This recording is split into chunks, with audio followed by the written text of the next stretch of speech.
کله چې زه په 2011 کې په هندوستان کې د کمپیوټر ساينس محصل وم، دا زما هیله وه چې د یو چا اکاونټ هک کړم چې پوه سم زما په اړه څه وایي، یا د مشهورو کسانو اکاونټونه هک کړم چې هغو ته څوک مسیجونه کوي.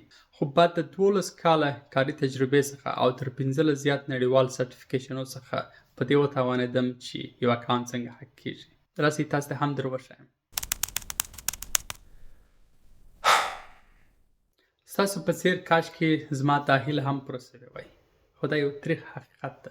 خلک فکر کوي چې د یو اکاونټ هک کول یو کمپیوټر او یو سافټویر ته ضرورت ده. که دا رښتیا وای نو لوی کمپنیانو لکه ګوګل، میټا په میلیاردو ډالره په خپل امنیت نه مصرفولی. خو ستاسې اکاونټ هک کیدای سي که چیرې تاسې پر هر لینک کلیک کړئ، ضعیفه پاسورډ موډ کړئ او یا په هر موبایل یا انټرنټ کیفې کې مو خپل اکاونټ خلاص کړي. که غواړئ ستاسې اکاونټ خوندي پاتې سي نو صرف دا څو لارې درسره تعقیب کړئ. اول ډېر قوي پاسورډ ورکړئ.